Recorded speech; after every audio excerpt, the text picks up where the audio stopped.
But there are other players in the National Basketball Association that you can do that with.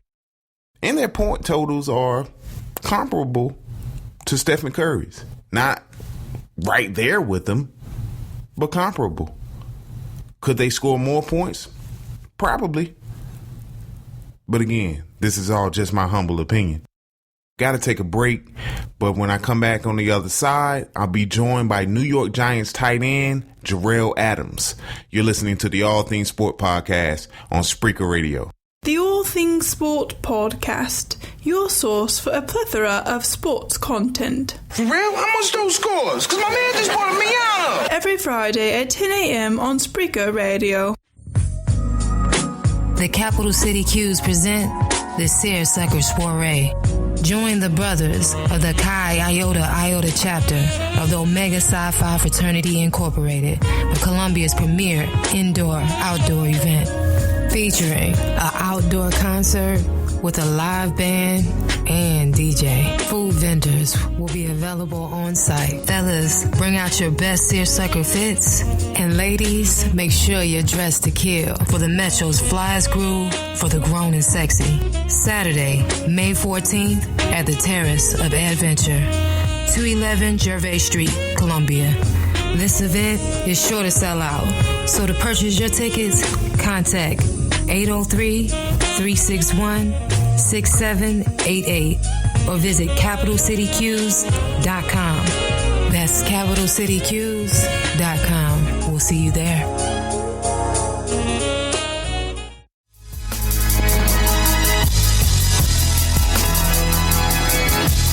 We're back with more of the All Things Sport podcast with Daimeon Banks and Pierre Banks on Spreaker Radio.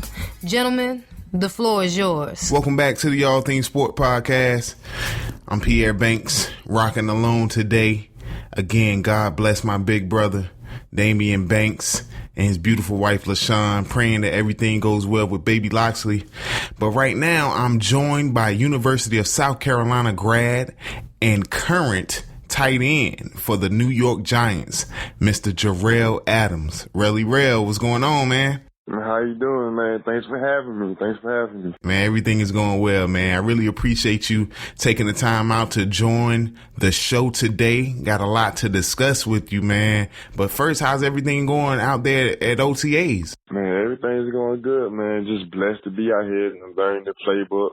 You know, new people, new coach staff, so trying to get used to everybody, but everything's going good. First, I just want to talk to you a little bit about your beginnings, man. I know you take a lot of pride in where you come from and your family, man, real close with your mom and grandma and coming up down there in Summerton, South Carolina.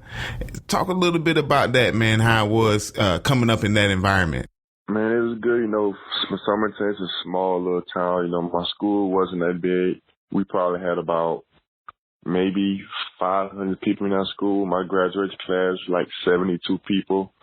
And man, just coming from a small town, everyone know sports, played a big fat in town because it's such a small town. And, growing up around my family, they were very supportive of me, always came to my home games, away games, even for football, basketball, and track, they always came and supported me. And, me coming to University of South Carolina, it was big for the little kids where I'm from. Because a lot of people where I'm from, they usually don't make it out to that next level. And I was, lucky enough to be one of the guys to make it out to that next level. And now at the big league. So, it plays a big toll in my community and where I came from. A lot of kids look up to me. I set the pathway for them. Not only doing it for me, but doing it for them too. That's really a beautiful thing, man. Coming up and just thinking about when you were a child and a kid and coming up in that environment, and now you set the example for those kids coming after you, man. So that's always a great thing. Now, you talked about playing basketball, football, running track, coming up, and you were actually a quarterback in high school. Is that correct? Yeah, I played quarterback ever since I was rec league, all the way up to high school. I've always been a quarterback. I actually played tight end, a little bit my freshman and sophomore year of high school, but After that, I went back to quarterback. We ran a wing T offense, and lucky enough to go to the state championship 3 years in a row. They win it 2 times out of them 3 years.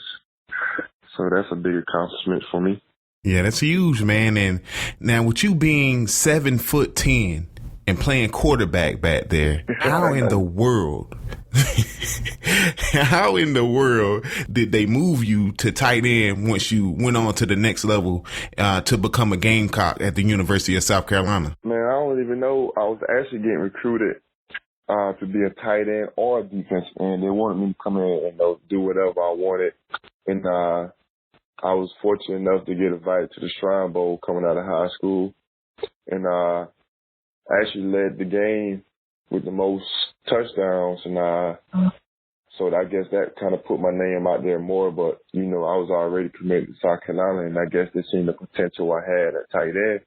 And they brought me as a tight end, and I started my career as a tight end for the University of South Carolina. Yeah, so you come in, and believe it or not, tight end is a deep position when you first get to Gamecock country, and you're playing with one of the best tight ends in the country, actually, Rory Anderson, or Buster Anderson, who's now across the country from you in Santa Clara down there with the San Francisco 49ers. And you guys played a lot of 2 tight end sets, but for the most part, your first couple years, you got a chance to really learn from Buster and play with the great Connor Shaw, who left the University of South Carolina as the all-time leader in wins at the university, still holds that record. Talk a little bit about how it was coming up on the Buster and learning from him and just getting a chance to play with Connor. Man, it was great. I actually played behind Justice Cunningham and Roy Anderson. Both of us now on the West Coast. Justice playing for the Los Angeles Rams, and Buster is now playing for the 49ers. But I learned a lot playing behind those two. They taught me a lot of things. Some of the things I know now and I use now. As I'm at the next level, I still kind of use some of the tips they gave me. And playing with Connor Shaw, man, he was a leader. He was a great quarterback. He had a great arm, and he was tough. He didn't take no trash for anyone on the field, And he just been a great guy, He knew the play, the good arm, and he knew what he was doing on the field. Right. And you're also playing with, again, one of the best offensive minds that the game has seen in Steve Spurrier. How did you go about learning from Coach Spurrier? How did he go about using you and multiple tight end sets and things like that to get you more involved in that offense? Oh, man, playing for Coach Spurrier was, great. He's like one of the legend coaches now in college football. Playing with him was just, a blessing, a great opportunity for me. Now, before I got there, he told me, we use our tight ends a lot. He's telling me how they had a couple former tight ends that's now in the NFL. And he told me once he get here, they're going to use me and get me to the next level. And that's what he did. He taught me a lot. Tell me to be physical, go hard every play. And you keep doing what you're doing, you're going to make it to the next level. And that's what I did. That you did, young man. But along the way, so you get to your senior year, and Buster's gone now. And, Connor Shaw's moved on. Dylan Thompson's moved on. And now you're on your third quarterback. And then you're on your fourth quarterback, and then you're on your fifth quarterback. Coaching change in the middle of your senior year. How tough was that to go through all of that transition in your last year? Man, it was kind of hard, but we just had to grind through it. It was a rough season for us, and the quarterback situation. But we tried to make the best out of everything. The offense, the whole team was struggling. Offensively and defensively. We couldn't get both, to play together. The offense would have a good game one game, and defense would have a good game one game. So, it was tough. It was tough, but, we made it through. The season didn't go like we wanted to, but, we made it through. Yeah, and just knowing you personally, man, and knowing how important it was or how important your education was, describe that feeling of just walking across that stage and receiving your degree after, 3.5 years of hard, tough work? Man, it's a great feeling. Coming out of high school, I actually didn't came right into college. I went to a prep school called postgrad, called Fort Union in Fort Union, Virginia. And I went there saying a lot of people thought I wasn't going to make it at South Carolina, saying I wasn't smart enough. And when I got there, I met some of the right people, and I graduated 3.5 years early, so I proved a lot of people wrong. Now I was one of the first, out of my family to graduate from the university now, so that was major in my family, and made myself and my mom, my whole family proud. Yeah, I bet they was, man. The Adams clan used to be real deep at every home game, man. Every home game at Williams-Brice, and on graduation day, senior ring ceremony, I can just remember everybody being there and just being all smiles, man, and how proud they were. And for anyone who says that these student athletes don't value their education, don't know you, Jerell Adams, because I saw you for 2.5 years. I worked with you, and the grind that you had to go out and do the things you did athletically, excel at the highest level, and then get it done in the classroom as well, graduating, very high GPA. And your story is one of those stories that needs to be out there, that people don't really know about, and they take for granted the hard work that you and many others put in, man. So I commend you for that, and I salute you on that, brother. And, wish you the best, moving forward. Now we got to take a short break here on the All Things Sport podcast, but if you wouldn't mind, would like you to come back and talk to us a little bit more on the other side of the break. Yes, sir. I'll be right here. All right. We'll be right back with the All Things Sport podcast on Spreaker Radio. Join us every Friday for the All Things Sport podcast with Daimeon Banks and Pierre Banks on Spreaker Radio. What up? This is Pierre Banks, and when I'm back in Boone watching the Mountaineers, my first stop is always Mountaineer Mania. The good folks at Mountaineer Mania have the widest selection of app gear, so you can cheer on the Mountaineers in style. T-shirts, hats, hoodies, sweatshirts, decals, cornhole sets. I mean, if you need it, they've got it. So head on down to Mountaineer Mania at 497 West King Street in Boone and tell them I sent you. Hi, this is Daimeon Banks. Thank you for listening to the All Things Sport podcast. You can also catch me on the Puff TV Morning Combo on Blog Talk Radio every Monday, Wednesday, and Friday at 9 a.m. Call 347-677-0956 and I'll give you Sports by Daimeon. The All Things Sport podcast We go back like spinal cords and car seats. with Daimeon Banks and Pierre Banks on Spreaker Radio.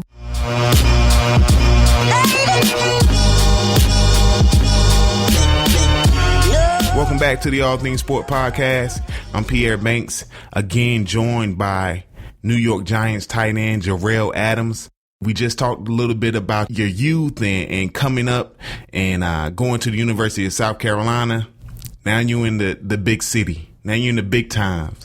New York, man. You go from Somerton, South Carolina to New York City, man. How is that? Man, it's a big transition. It's coming from a little small, little town, little country town. And, coming to the big city, the city of your dreams, it's new to me, so I have to get used to the big city, and hopefully I'll meet a lot of people and network very well. Right. Now, before you got to the big city, you're sitting around draft day. You're not really sure what's going to happen, what your future holds. Talk a little bit about that process and then how it felt to get that call from the Giants and realize your dreams. Oh, man, it was a long process, from the Senior Bowl, from the Combine up to draft. It's a long process. And I really didn't care where I get drafted at, I just wanted to get drafted and say I got drafted. Now, I knew once I get to the league, I was going to prove everybody wrong, show the whole world what type of talent I got and what type of tight end I am. I feel like I'm a great tight end. I can block very well, catch very well, got good speed, to get around linebackers and get away from linebackers. So, it's just a blessing to be to go through that process, and I was happy. right? Because after the season, not a lot of people had your name on their mind as far as the draft went and what teams needed a tight end. But where you really made your name is in that NFL combine, man.